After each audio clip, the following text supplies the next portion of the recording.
हजरत मोहम्मद सल्लल्लाहु ताला अलैहि वसल्लम के हाथों पर इस्लाम कबूल कर रहे थे। इसी दौर में हमारे भारत देश के साउथ के एरिया में हेलो फ्रेंड्स, सत श्री अकाल, आदाब, नमस्ते, welcome back to our channel Elahi reaction. आज हम अपने चैनल पे लेकर आए बहुत इंटरेस्टिंग वीडियो पे रिएक्शन, जिसमें हम रिएक्ट करने वाले हैं भारत की पहली मस्जिद एक हिंदू राजा ने बनाई थी, द फर्स्ट मस्जिद ऑफ इंडिया। तो हम लोग जब हमने ये टॉपिक पढ़ा, जब ये टाइटल रीड किया, तो मुझे बहुत मतलब हैरानी हुई पढ़ के कि किसी हिंदू राजा ने मस्जिद बनाई थी। क्योंकि आजकल का जो दौर चल रहा है वो आप सब जानते ही है, और हम वो बात बोलना नहीं चाहते हैं मतलब अपनी वीडियो के अंदर। पर सच में मतलब इतनी नफरत, इतना सब कुछ चल रहा है आज के टाइम पे, हम ऐसा सोच भी नहीं सकते। तो मैं बहुत एक्साइटेड हूँ ये जानने के लिए कि किसने और कब और कहाँ जो है वो मस्जिद बनाई थी। तो चलिए पहले वीडियो देखते हैं, फिर इसके बारे में बात करेंगे। तो आज की वीडियो का टाइटल जैसे ही हमने पढ़ा कि भारत की पहली मस्जिद एक हिंदू राजा ने बनवाई थी, जो कि हमें बिल्कुल भी इस बात का आइडिया नहीं था। तो आई थिंक आज का जो वीडियो का टॉपिक है वो बिल्कुल हमारे लिए नया है। तो चलिए पहले हम इस वीडियो को देखते हैं, फिर इस वीडियो के बारे में बात करेंगे। तो बिना किसी देरी के शुरू करते हैं आज की इस वीडियो को। ये मस्जिद कोई आम मस्जिद नहीं है, बल्कि हमारे देश भारत की सबसे पहली और सबसे पुरानी मस्जिद है। ये मस्जिद इतनी ज्यादा पुरानी है कि जिसका शायद आप लोग अंदाजा भी नहीं लगा सकते हैं। 629 ईस्वी में ये मस्जिद पूरी तरह से बनकर तैयार हो गई थी। और हैरानी की बात तो ये है कि इस्लाम के आखिरी पैगंबर यानी हजरत मोहम्मद सल्लल्लाहु ताला अलैहि वसल्लम ने भी ज़ाहिरी तौर पर 632 ईस्वी में इस दुनिया को अलविदा कह दिया था।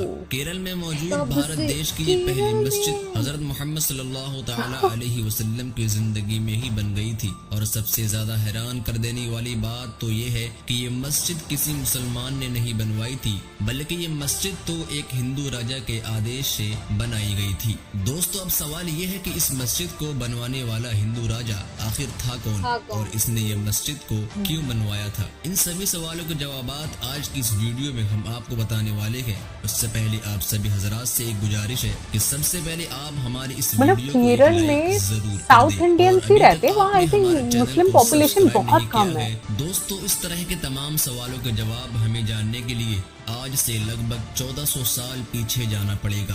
दोस्तों, ये उस दौर की कहानी है कि जब अरब में इस्लाम धर्म बड़ी तेजी के साथ फैलना शुरू हो चुका था। दुनिया के कोने कोने से लोग लंबा लंबा सफर तय करके अरब के शहर मदीना पहुंच रहे थे, और मदीना में इस्लाम के आखिरी पैगंबर हजरत मोहम्मद सल्लल्लाहु ताला अलैहि वसल्लम के हाथों पर इस्लाम कबूल कर रहे थे। इसी दौर में हमारे भारत देश के साउथ के एरिया में, यानी आज जहाँ पर केरला मौजूद है, यहाँ पर चेरामन पेरुमल नाम के एक राजा का राज हुआ करता था, जो लोगों की नजरों में बहुत होशियार और बहादुर माने जाते थे। इनके बारे में इतिहासकार लिखते हैं कि एक बार रात के वक्त राजा चेरामन पेरुमल अपनी रानी के साथ अपने महल के बाहर घूम रहे थे। एकदम से राजा चेरामन पेरुमल की नजर आसमान पे मौजूद उस चांद पर पड़ी, जो अचानक से दो टुकड़ों में बट गया था, यानी चांद बीच में से आधा आधा हो गया था। राजा चेरामन पेरुमल इस करिश्मे को अपनी हैरत भरी निगाह से अभी देख ही रहे थे कि एक बार फिर दो टुकड़े हुआ चांद आपस में मिल गया था। ये देखकर राजा चेरामन पेरुमल के होश उड़ गए,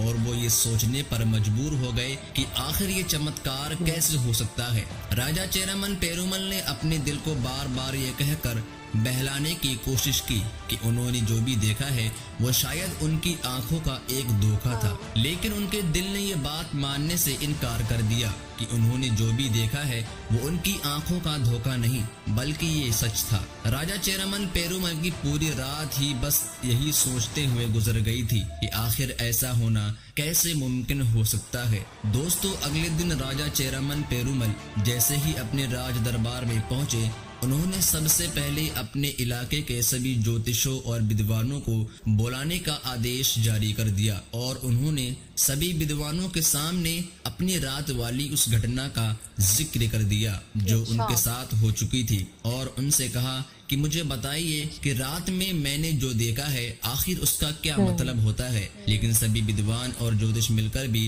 राजा चेरामन पेरुमल की इस कहानी का जवाब न ढूंढ सके, और राजा चेरामन पेरुमल की यही बेचैनी पहले की तरह ही बरकरार रही। दोस्तों, आपको बताते चलें कि अरब के ताजिर यानी अरब के व्यापारी भारत में इस्लाम धर्म के आने से भी बहुत पहले से आया करते थे। पूरी दुनिया की तरह अरब के लोग भी भारत आकर भारत के कीमती और मशहूर मशहूर मसालों को खरीद कर अरब ले जाया करते थे और अपने अरब में जाकर उन मसालों को और ज्यादा महंगा करके बेचा करते थे। लिहाजा जिन दिनों राजा चेरामन पेरुमल इस बात को लेकर परेशान थे कि आखिर चांद दो टुकड़े कैसे हो सकता है, उन्हीं दिनों अरब का एक बड़ा काफिला मालाबार के तट पर पहुंचा और पूरा काफिला ही भारत के व्यापार के लिए आया था। राजा चेरामन पेरुमल ने दस्तूर के मुताबिक इन सभी अरब के आने वाले लोगों की दावत की। जब ये सारे लोग राजा चेरामन पेरुमल के महल में खाना खाने के लिए पहुंचे तो राजा चेरामन ने इन लोगों के सामने भी अपनी उस रात की घटना का जिक्र कर दिया और उन्होंने बताया कि मैंने किस तरह से चांद को दो टुकड़े होते हुए देखा था। इस पर उन सभी अरब के लोगों ने राजा चेरामन पेरुमल को बताया कि आपने जो भी देखा है वो सच देखा है और ये करिश्मा हमारे मुल्क में रहने वाले पैगंबर हजरत मोहम्मद सल्लल्लाहु ताला अलैहि वसल्लम का ही है। अरब व्यापारियों का ये जवाब सुनकर अब राजा चेरामन पेरुमल की बेचैनी कम होने की बजाय और ज्यादा बढ़ जाती है। अब राजा ने यह फैसला कर लिया कि वो हर हाल में उस इंसान से मिलना चाहेंगे जिसने चांद के दो टुकड़े कर दिए थे। राजा ने अपना सारा राज छोड़ दिया और अपने रियासत की गद्दी पर अपने वारिस को बिठाया और खुद उन अरब ताजिर यानी व्यापारियों के साथ अरब देश की तरफ चल दिए। अरब पहुंचकर राजा की मुलाकात हजरत मोहम्मद सल्लल्लाहु ताला अलैहि वसल्लम से हुई। राजा ने पैगंबर इस्लाम से वो सारे सवाल किए जो उनके मन में पैदा हो रहे थे और उन्हें बार बार परेशान कर रहे थे। पैगंबर इस्लाम हजरत मोहम्मद सल्लल्लाहु ताला अलैहि वसल्लम से मिलकर और उनके सारे जवाब सुनकर राजा के मन को शांति मिली और उन्होंने फौरन इस्लाम को धर्म कबूल कर लिया। इस्लाम धर्म अपनाने के बाद राजा चेरामन पेरुमल कुछ वक्त तो अरब में ही रहे, लेकिन फिर कुछ वक्त के बाद जब पैगंबर इस्लाम हजरत मोहम्मद सल्लल्लाहु ताला अलैहि वसल्लम की तरफ से उन्हें यह हुक्म दिया गया कि तुम भारत में जाकर इस्लाम की तबलीग करो, तो उन्होंने भारत वापसी का फैसला करना पड़ा। भारत वापस आते वक्त उन्हें राजा चेरामन पेरुमल के साथ मलिक बिन दीनार के अलावा मोहम्मद सल्लल्लाहु ताला अलैहि वसल्लम के और भी कई सहाबी मौजूद थे। ये सभी लोग इस इरादे के साथ निकले थे कि जल्द ही मालाबार के तट पर उनकी कश्तियां पहुंच जाएंगी, लेकिन इतिहासकार लिखते हैं कि बदकिस्मती से राजा चेरामन पेरुमल रास्ते में ही बीमार हो गए थे। राजा की बीमारी इतनी ज्यादा बढ़ गई थी कि उन्हें इस बात का यकीन हो गया था कि अब वो कभी दोबारा वापस भारत नहीं पहुंच पाएंगे। इसलिए उन्होंने फौरन अपने हाथों से एक खत लिखा और उसे कोड मलूर के राजा की तरफ रवाना कर दिया। उस खत में उन्होंने ये लिखा था कि शायद अब मैं भारत देश कभी नहीं आ पाऊंगा, लेकिन मेरे सभी दोस्त यानी मलिक बिन दीनार और उनके सभी साथी जो भारत देश पहुंचने वाले हैं, तो उनकी हर तरह से मदद करना, उनकी जो भी जरूरत हो उसे मेरी जरूरत समझना और उस जरूरत को जल्द से जल्द पूरा करने की कोशिश करना। दोस्तों, राजा तो रास्ते में ही इंतकाल कर गए थे, लेकिन मलिक बिन दीनार और उनके सभी साथी भारत देश पहुंच चुके थे। कोड मलूर के राजा ने भी खत में लिखी हुई बातों के मुताबिक मलिक बिन दीनार की हर तरह से मदद की और यही वो राजा था जिसने भारत की पहली मस्जिद बनाने का आदेश जारी किया था, जिस मस्जिद को मलिक बिन दीनार की निगरानी में बनाया गया था और इस मस्जिद को नाम दिया गया था चेरामन जामा मस्जिद। और खुशकिस्मती से आज भी इस मस्जिद का यही नाम है, यानी इस मस्जिद का नाम भी भारत के पहले मुसलमान के नाम पर रखा गया था। आज की जो वीडियो थी वो बहुत इंटरेस्टिंग थी, बहुत ही इंटरेस्टिंग टॉपिक था कि जो भारत में पहली मस्जिद है वो कब और कहाँ बनी थी। मतलब हमने देखा केरल में बनी थी, ये देख के तो हम सबसे ज्यादा शॉक्ड हो गए, और राजा पेरुमल ने बनवाई थी। मतलब उनके राज में उनके जाने के बाद वो कहकर गए थे अपने दोस्त को कि ये बनवा देना, जो उनके साथी थे उनके साथ गए थे।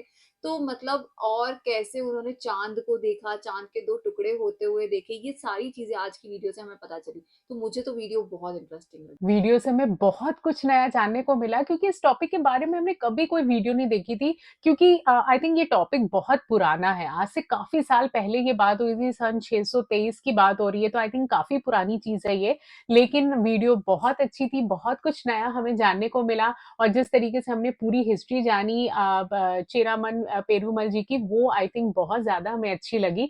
तो हमें तो आज की वीडियो बहुत पसंद आई और उम्मीद करते हैं कि आपको भी वीडियो अच्छी लगी होगी। तो ठीक है गाइस, इसके साथ इस वीडियो को यहीं पर एंड करते हैं। होप करते हैं आपको भी पसंद आई होगी। वीडियो अच्छी लगी है तो वीडियो को लाइक करना, चैनल पे नए हो तो चैनल को सब्सक्राइब करना, कमेंट सेक्शन में जरूर बताना ये वीडियो कैसी लगी, और हम मिलेंगे एक नई वीडियो में। तब तक के लिए ओके बाय।